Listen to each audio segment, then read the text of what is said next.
Welcome to episode 56 of the Next Wave podcast. I'm one of your hosts, B Zanny, joined by my co-host D Woody, and today we got a lot of Call of Duty to talk about. A lot of 3-0s, so it's going to go by a little bit quicker than usual, but we've got some basic COD topics to touch on, and then we're going to look at this past weekend in the CDL Major 2 qualifiers and look ahead to the Minor 2 bracket. So make sure to tune in. Let's get right to it.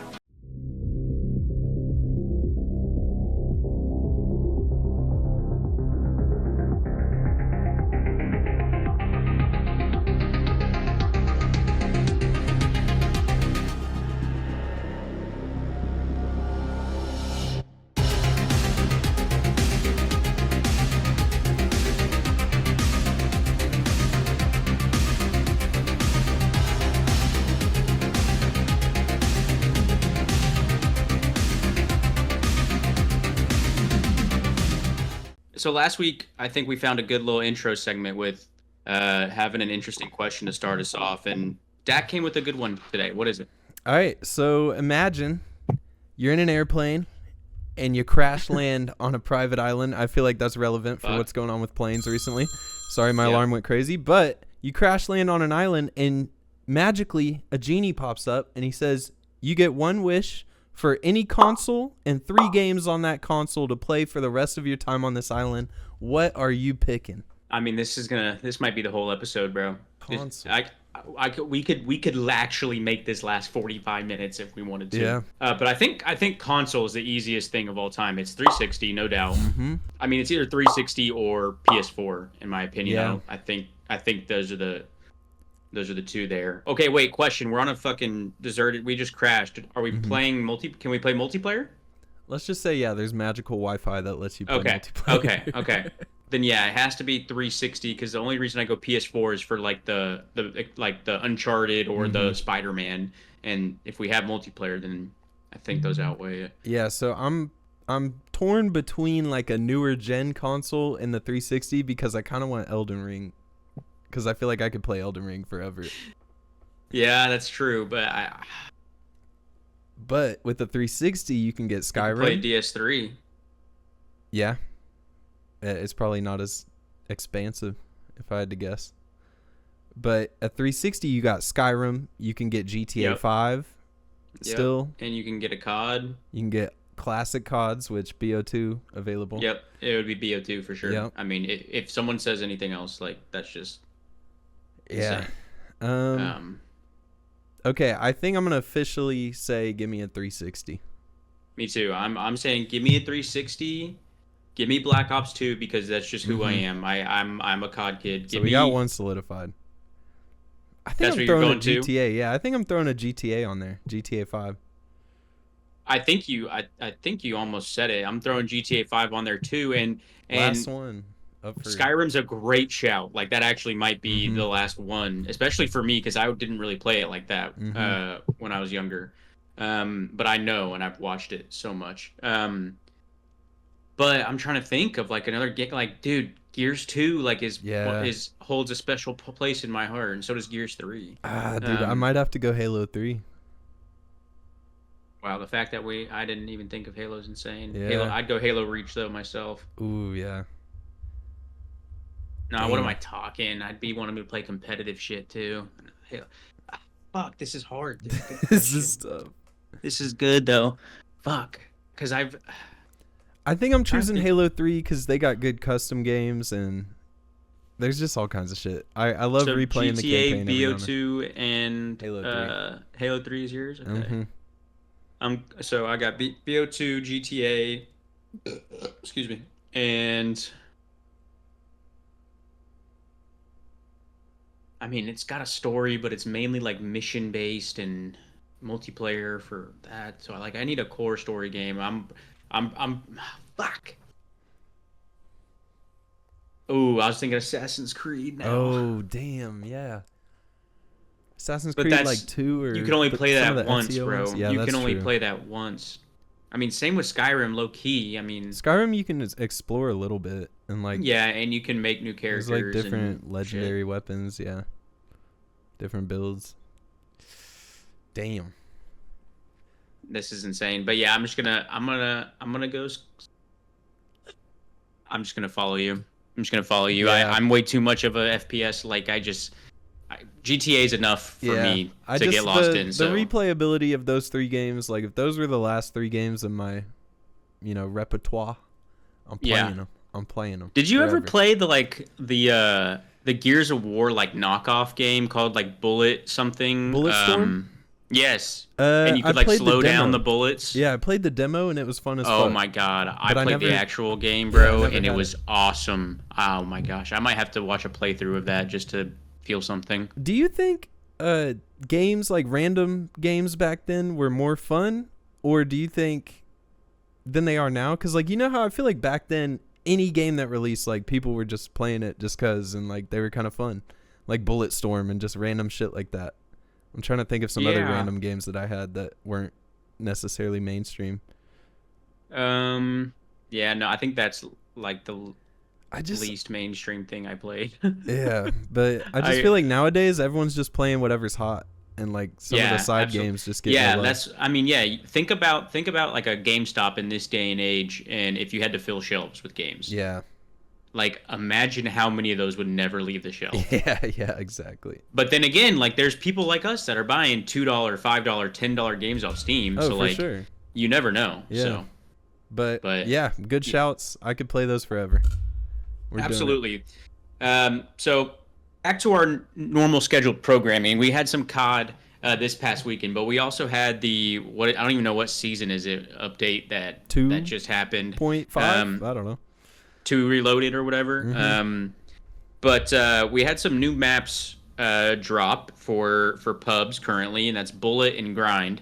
Bullet is one of the coolest maps that I have ever seen in Call of Duty, especially getting on top. Yeah, I slept. I thought this was just going to be some hallway meme type map. I didn't realize the train was going to move too. I mean, it feels like you're in a fucking James Bond movie, bro. It's absolutely insane. That's exactly what I think too. Like, I'm on the top of the train, like evading bullets and stuff. And then we had Grind, which is a BO2 fan favorite. I'm a huge fan of it.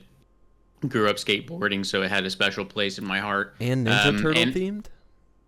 They got Ninja Turtle themed like graffiti all over the map. Oh, that's awesome. Yeah, it's sick. It's sick. My gosh. Yeah, I'm buying that whenever I get back on COD. Yeah.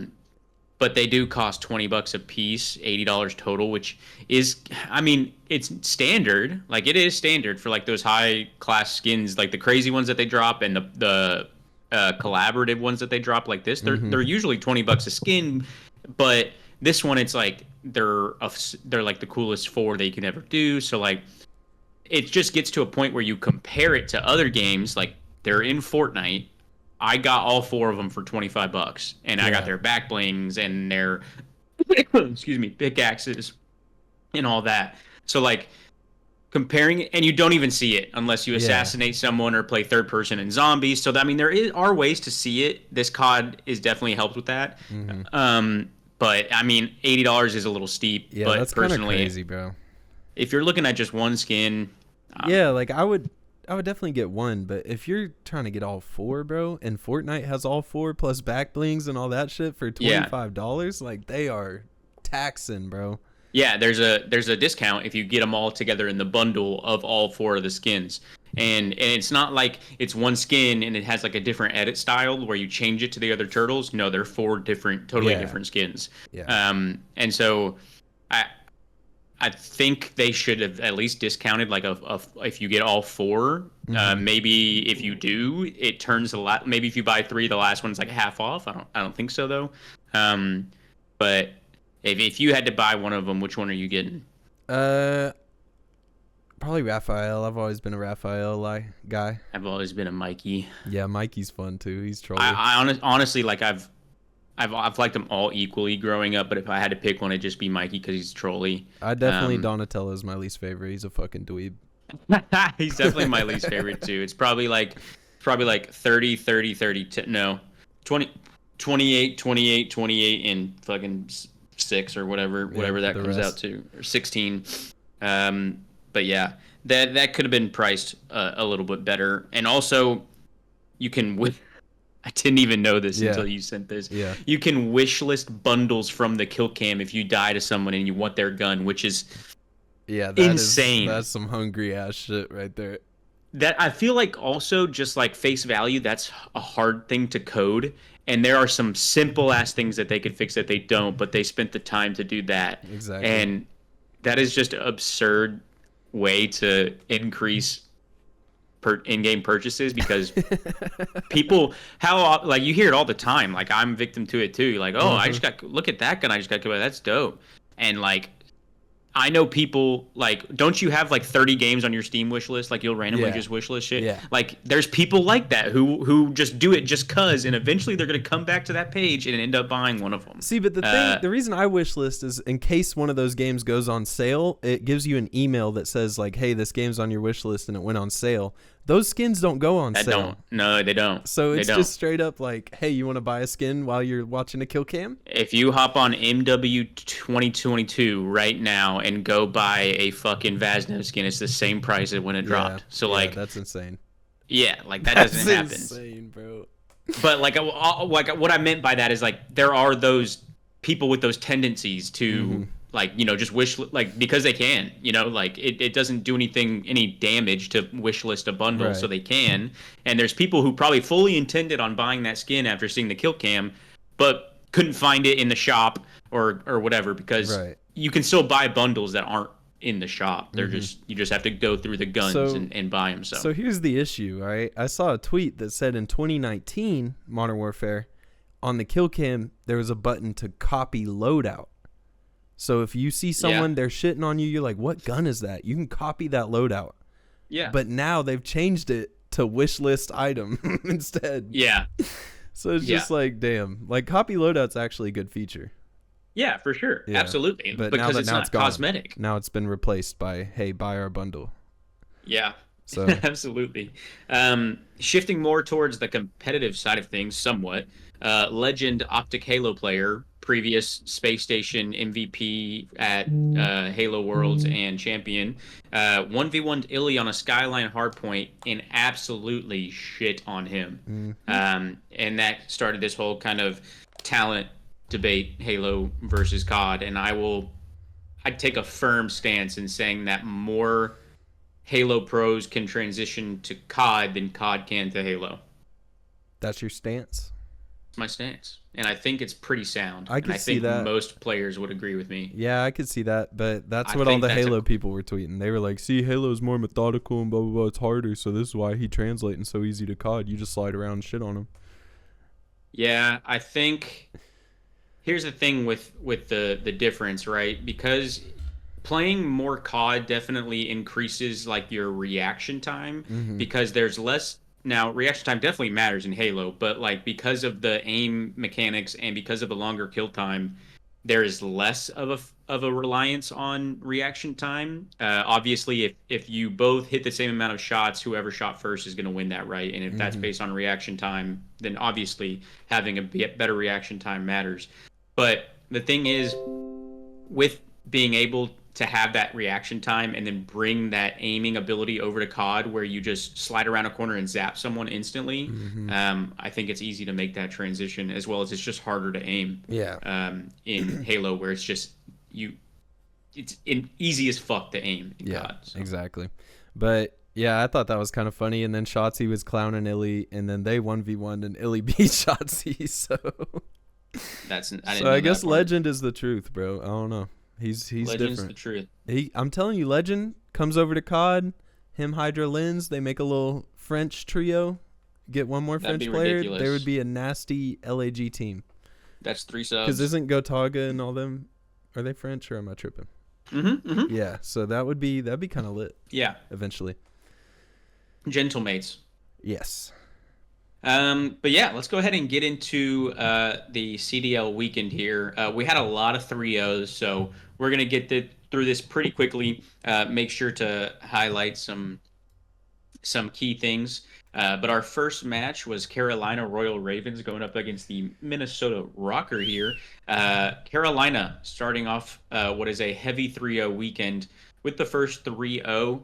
Tej the only one negative with a .96. The hard point was a 50, spread, round 11, and then a convincing control win over what's a good map usually for the Rocker. Estriel, the only one positive on the other side of things, and Carolina is just a very teamwork heavy team, and so is Minnesota. But they live and die by that really quick play style, where Carolina is more of a methodical position heavy team. So they were just getting the better of them with their irons up, and good series from Gwen too. Yeah, Gwen's been frying. That round 11 was tragic, but honestly, Carolina just showed up, and this is kind of what we needed to see from Carolina, because people have been saying they're stagnant. They haven't really improved since early in They've been up and down. Yeah, so it's good for them to get a win like this on the board, and they're definitely a team that could be top 4 now that OpTic is sliding, which we'll get to. Yeah, and that's a good win over personally high-rated Rocker team. So getting into the next match here, we had Miami Heretics versus Gentlemates. Again, 3-0 heavy weekend. This was close in the S&D, but other than that, it was pretty dominant on the side of Miami. Rancor, the only one negative at a 0.89 and a red carpet from the Gentlemates. This was Lunar's debut in the CDL. Priesta was removed from the lineup and replaced by Lunars. I've definitely been a proponent of Lunars. But one thing we noticed in this series is the slower play style that we... And I didn't really watch him religiously in the former CODs, but I wouldn't assume that he's like the slowest player, but he definitely had some slow moments here. Dude, him and Skies are the same fucking person. It's insane. Yeah, and I think that's why they make the switch. So Gentlemates end up taking Skies out of the roster and moving Priesta back off the bench in place of Skies, and I think that's honestly a really good move. I do too. Skies didn't have a horrible series here, but he was probably thinking he was playing for a spot as well. So obviously playing off with a new teammate can always be tricky, but yeah, they were both playing at some slow paces, and Skies even had more kills than Lunar. So hopefully we'll see a little bit more activity, or maybe the same play style out of Lunars, but with Priesta running ahead of him. Maybe we'll see a little bit more efficiency from his play style than we did in this series. Yeah, and I was watching Priesta's watch party just to support his brother while he was down, So he was saying, honestly, like, watching them, he could kind of see like more mistakes, and it was just like, I don't know. He said he knows what they were doing wrong, and like how if he gets another shot, then he'll be better next time. So we'll see. But what were they doing previously? I don't know, man. But I don't know. I think just watching out from like an outsider's perspective kind of gave him some good perspective on what they were doing, and he seemed excited to get back in there. So hopefully this team can get a damn win on the board, bro, because they're better than their record shows. Like, as players, they gotta figure this out. I agree, definitely. Moving on to the last match, we had Vegas Falcons versus Cloud9 New York. Cloud9 New York 3-0. Going on a Saturday here. Just going right through that one. Atlanta FaZe versus Miami Heretics to start off Saturday. This was a 3-1 for the side of FaZe. They dropped a round 11 in the Vault S&D, but cleaned up shop in the other maps here. And Simp dropped 107 kills in 4 maps and a 1.62. Yeah, that is and insane. Celium dropped 96 with a 1.45. So they were just hork slamming them. And it's a red carpet for the side of Miami. I mean, they did come away with the map win, but I mean, damn, Real, 102 deaths. Probably all to Simp. Jesus Christ. Yeah, that's insane. But yeah, FaZe still continuing their dominance. They did have that loss to Vancouver, but Vancouver are looking like a really good team right now. So Atlanta FaZe still looking like they're in major form and hoping for that number 1 seed. Yeah, this series made me delete prize picks. This is the series. I'm a new man. I'm done with that shit. Then we get to the next match here. We had Carolina Royal Ravens going up against OpTic Texas. OpTic Texas are now on a 12 map loss streak. So their last 3 matches at the major, or last 3 maps at the major, they lost, and then they've lost to Carolina, and then they've lost 9 straight here in these qualifiers. So it's been a tough road for OpTic. I mean, we discussed it last week. Those insufficiencies are continuing, and they're just not on the same page at all. The only one positive was Shotzi didn't really matter in this series, as they lost by 110 in the hard point, 6-1 in the search, and then trolled a round 5 in the control to still go on a map losing streak. So tough scenes for the boys in green. But I mean, Tej had a great series. Gwyn had a great series. Slasher had a great series, and Vivid was putting down that damage. Like if you're a Royal Ravens fan, I mean, you're in good spirits. But OpTic are just looking absolutely horrific right now. And I don't know. OpTic on their podcast last week was talking about, oh man, we're fine. Like this isn't even close to being as bad as how down we were split 4 last year. Yeah. So, I was like, okay, I have hope. They'll look better this weekend. No, they looked worse. And they absolutely trolled that round 5 Hacienda control. And, yeah, I don't know what's going on, man. It just seems like they're not on the same page at all. I'm curious to see. Obviously, they play the Falcons. I'm going to assume that they can beat the Falcons even in this state. Yeah. And they're going to have to play Ultra. If they get 3-0'd by Ultra or 3-1, maybe they take a map, but whatever. But if like Kenny plays horrible again or something, do you honestly think they can make a change right now? You don't think so? No, you don't. You don't. If they make a change, I'll be super fucking pissed. Like this is, I mean, look at what you just did last year. Yeah, it's a different game, but there's just no chance like it works like this. Look at what New York did from MW2 to MW3. They made a one-person change, even though they won champs, and it didn't amount to anything except a no-fan major win last year. Yeah. And so I just don't think that's what... I think this is something that you dig out the mud and you grind with your boys and you build up that grit and you fight through this and come out on top. And if it takes the end of the game cycle, and I would rather look back at the end of this game and say, fuck, we should have made a change, and not knowing if it would have worked or not, than making this change from a championship winning roster. Yeah, exactly. I think they stick together and get out the mud. Yeah, that's another thing. And if you're someone who's like, free Hook got treated poorly in this, blah, blah, blah, you're just wrong. Shut the fuck up. You know what I'm saying? This is their championship roster. Pred got dropped because he had personal issues. Of course, they're going to let him back on and see what they can do because they fucking won champs together last year. Sorry, Hook. It didn't matter how good Hook played. This was probably going to happen. So just move on. Just move on. Quit talking about Hook. And yeah, he may have played great at the major, but let's not forget the only thing that matters is coming out with the win and even though he's putting up that performance, they still got smoked at that major. So like, regardless of how you want to look at it, Hook was on the roster at the major that got top 8. So yeah, exactly. As Crimsix said this week on the Flycast, the only stat that matters is that win column. Yeah, doesn't matter how. That's why that was in my mind. I thought that came from somewhere. Yep. I listened to that. Next match, we had Gentlemates going up against Vancouver Surge. So obviously, Gentlemates are looking for a comeback with Lunars on the team. This is Skies is still on the roster for this match, but they go down 3-1. They take the vault control pretty convincingly, 3-1, and the map 2 went round 11.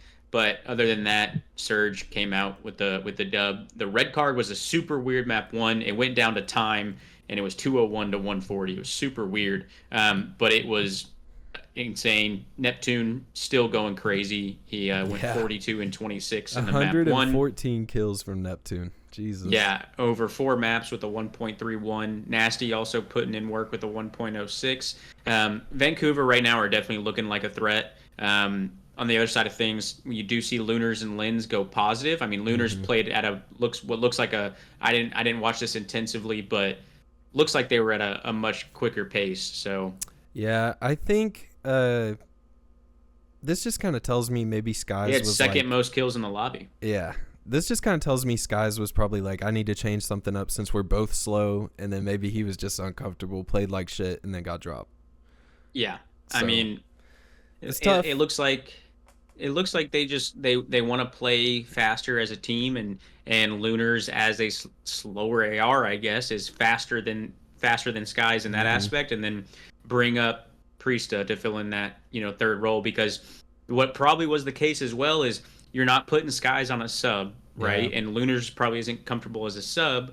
And you want fast pace overall, so you're going to take that faster paced AR and then Priesta who can run a sub. Exactly. So, and dude, Neptune frying. insane. I feel like the best teams have just simple. They just bang the fuck out of the hill. Like their subs are fast. Yeah. They're not doing too many like crazy long routes or anything. They're just rotating well, fucking banging hill nonstop, and then they got ARs watching over them.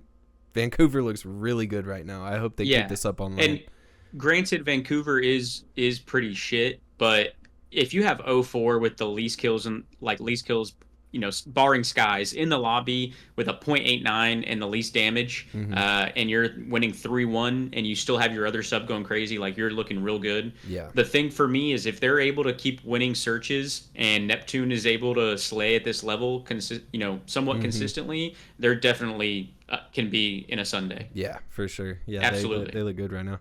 Especially with the gap between it's just in my opinion, it's FaZe and 100 Thieves, and then it's anyone else's game, in my opinion. Yeah. So, going on to the next match here. Let me click around. Best match. Last match. Yeah. Thankfully, this one actually went the distance. Like I said, it's a very 3-0 heavy weekend. Dirty Neslo. But this one, we had a dirty Neslo from the side of Toronto. They take the Search 6-2, the Control 3-2, and the Map 5 6-4. The Breach took both of the hard points pretty convincingly. Good wins all around, but this was a crazy series overall in terms of the slaying. You had CleanX and Joe Deceives with over 100 and Snoopy with 111. Snoopy continues to fry, and on the other side of things, you have Insight with a good series, which is really good to see if you're a Toronto fan. Struggle series for Awakening. Not really a struggle series because like these maps were close, so like no one went crazy negative, but overall just I'm looking at Cammy. Even though he didn't have the worst series on the team, he's just been performing very poorly overall in this game. And I'm curious if they don't perform well in the minor, if they make a change, or if they're going to wait till the major. I'm not sure. I would assume they'd wait, but they have been. Too. They have been pretty inconsistent.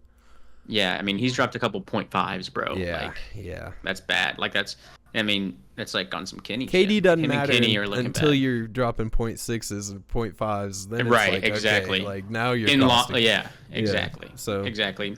But Toronto get that dub, which was a big win because both of these teams are sitting at 2-2 now. Toronto Ultra, starting off 1-3, that would be you'd have to win out to see yourself in a good position for the major. So that's a big win for them. Then we had Minnesota Rocker and Vegas Falcons starting off our Sunday. That was a 3-0.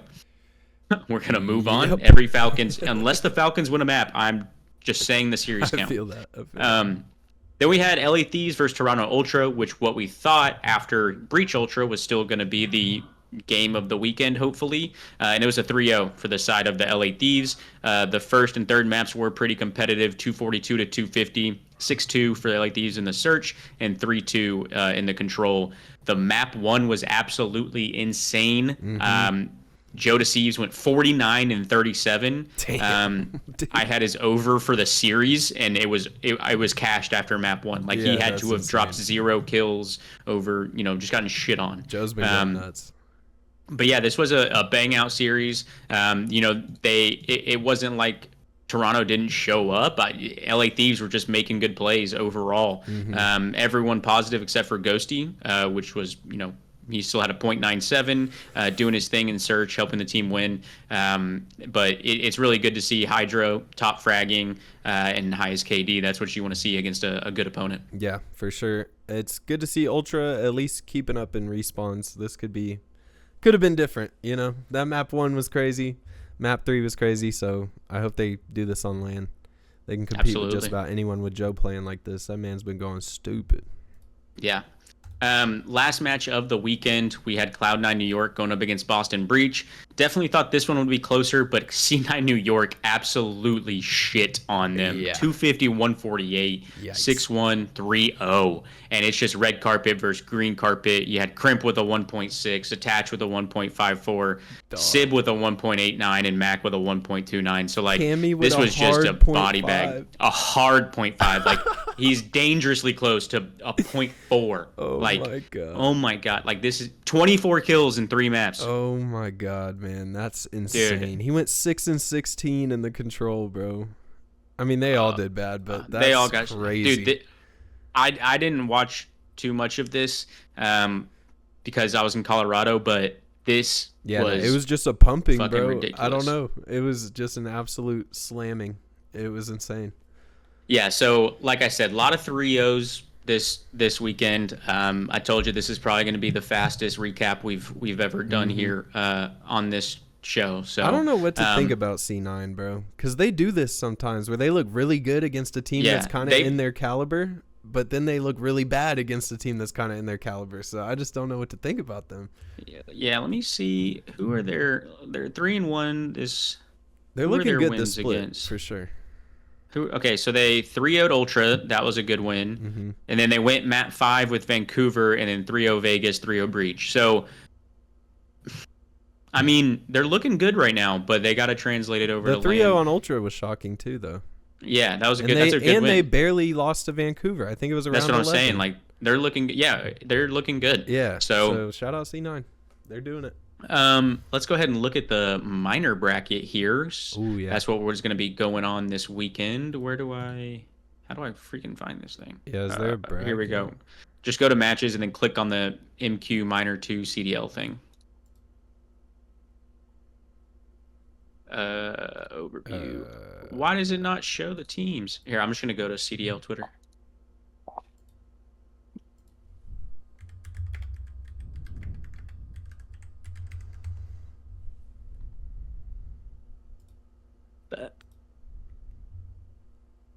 No, that's not it. Fuck. Okay. I'm just on CDL Twitter. Okay, I'm on it. All right. So in round 1, we've got Breach versus Surge. I mean, with the way Surge is looking right now and that really insane shit on series from New York against Boston, like I'm taking Surge 3-0 here. Yeah. I'm going to say 3-1. I'll give Boston a map. Okay. Hopefully they show up. And then we got OpTic versus Falcons, which, like, I mean... You got to think, bro. Maybe they lose the search. What you said earlier about them losing to Toronto and making a change, I don't know if I would give you the same answer if they lost this. Oh, dude. If they lose to Falcons, Twitter would burn. Twitter would burn down. It'd be so bad. Just how cringe the discourse around OpTic was this week. Could you imagine if they lose to Falcons? It's going to be bad, bro. It's going to be so bad. But I'm going to say OpTic 3-0. Yeah. They could drop the search, honestly. 3-1. The way they've been playing, they could drop the search. I'll say 3-1, just to be different. Then we have Rocker versus Cloud9. This should be a fucking banger. I'm going to take Rocker just because they've shown it to me for a longer period of time, but Cloud9 is hot right now and can definitely take this. I'm going to say Rocker 3-2. I'm going to say Cloud9 3-2. I think they do it. Okay. I think that's tough for Rocker. I'm saying, like, if Cloud9 keep it up, if Crimp brings that intensity, they could definitely do it. Then we have the toilet bowl at the bottom. Maybe not if Priesta and Lunars are the duo. But we have Miami versus Gentlemates. I think Priesta has insane vibes. I'm going to go, I think he brings some firepower, and it's a close 3-2 for Miami. Okay. I'll say 3-1 Miami. I think it's still too soon. All right. Then we got FaZe versus Surge. I think FaZe is looking for revenge, but I think it does go the distance. I'm going to go FaZe 3-2. I'm going to say 3-1. I feel like they assert their dominance. Okay. Fair. Then we'd have Ultra versus OpTic. It's the end of the road. This as far as it goes. I mean, hopefully they just need to, like in golf, sometimes you just need to see it go in the hole. Like Yeah, you just honestly. like even if it's a tap in, you tap it in just to get that confidence. And so what if that wind in round one is finally just the ball going in the hole, or just the ball going in the It hoop, could be. right? It Like, could be. but I mean, in all reality, The way they've based been on playing, I cannot say that they're about to based win. on how you're supposed to think about this, I'm gonna say Ultra 3 3-1. I can't say 3-0, bro. Okay. Fuck. I don't think it's a 3-0. Maybe there's somewhere in the middle. Like you see the ball go in, they win a couple maps. Sure. But I'm still taking Ultra. I'm gonna say Ultra 3-2. Okay. I'm hoping for a series. Then we either got Rocker or Cloud9 versus Thieves. Regardless, I'm taking Thieves 3-1. I definitely think that their search isn't amazing. They've gotten better at it certainly throughout this qualifier, but I still think they could drop that map. So I'm gonna go LA Thieves 3-1. Yeah, same here. Okay. And then we got Heretics versus Royal Ravens. I just think overall the teamwork is there for Royal Ravens, but then again, they're not. We've seen them up and down, and then Still Heretics. online. Yeah, still online, but Wind's still gonna go crazy. Heretics could, and when Heretics are dead. Okay, I disconnected for a sec. Oh, But we're good. I'm gonna go Carolina 3-1. Yeah, I'm with you. Okay. That gives us FaZe versus Ultra. I just think FaZe is their hard counter. Yeah. I think it'd be a FaZe 3-0. Yeah, I'm with you. Okay. And then we have This is Thieves, speaking of hard Ravens. counters. Oh shit. Yeah, this is a hard counters. whomping. I Dude, the last yeah, two times they Thieves played, Ravens 3-0. have scored like 100 points and 2 hard points. It's been sad. Thieves 3-0. They could take the search. The Ravens could, but I think, after how much they've been getting better in search, and then if they do, if they win against Cloud9, then that makes their search even better. If they lose, I think they'll have some good VOD to review and implement some good stuff here. So I'm gonna say 3-0. Yeah, I'm with you. And then who would have thought? We have FaZe versus Thieves. I think Thieves just look so good right now. I think it's going to be another banger. I'm going to say 4-3 FaZe revenge. I mean, Thieves revenge. Yeah. I think FaZe take this, and Thieves might take the major. You think FaZe take this and Thieves take the major? Okay, so you got FaZe. And how many? 7. FaZe in 7. Great series. All right, well, there you have it. Dax got FaZe in 7. I've got Thieves in 7. The only difference earlier on was he had Cloud9 and I had Rocker. So let's see how those end up. But let's go ahead and wrap episode 56 up with our coin segment pick and bans. Let's wrap it up with some pick and bans here, where me and Dak pick something, ban something from recency, discuss it. I'll go ahead and start us off. My pick, like last week, that was a TV show, is also a TV show this week that me and my fiance started last night. It's a Hulu original called Paradise. Oh, I've heard of that. And I had like seen, like, I don't know if it was on Twitch or TikTok or whatever. I seen ads for it. And we just watched the first episode and it was really, really good. It had me feeling like super anxious at times, like on like edge of my seat, anxious, not like worried. And then it was also like super interesting. He's like the top of the president's security and shit goes wrong, kind of stuff like that. But it has some drama to it too. But it's pretty interesting after the first episode. So gonna keep watching it. Yeah, I've heard good things about that show. I'll have to check it out. That actor's great too. I forget his name, but like, in the first Black Panther, his dad, when he's the king in the beginning, kills his brother. Mm-hmm. The brother is in the apartment. That's him. Okay. Yeah. Sick. All right. What's your pick? My pick is Ben Johnson. That man is a dog. Oh, the yeah. Bears are that about was great. to win hella games, bro. Ben Johnson made an appearance on Pardon My Take this week. Pardon My Take is the #1 sports podcast to learn about what type of dude someone is, because they ask the hard questions. Yeah, they do. And you really get to see their personality. And Ben Johnson kind of made fun of Eberflus in some of his answers, just some choices that he made last year. Yep. He's a dog guy. Eberflus was a multiple cats guy. Yeah. That should have been a red flag. Yeah, and he's my D coordinator now. Yeah. And then what else? Oh, he asked Big Cat, because Big Cat apparently was a Patriots fan when he was young. He asked him, if the Bears play the Patriots in the Super Bowl, who you cheering for? Yeah, just to troll him. That shit was so funny. Dude, so, PFT was dying. Yeah, dude. PFT loved that. That was such a good segment. Yeah, but, great episode from the boys today. I am delusional. I'm looking forward to it. This dude, I would be he said he wants to be one of the greats, like Belichick, Andy Reid. Yeah, like he's one of them ones for sure.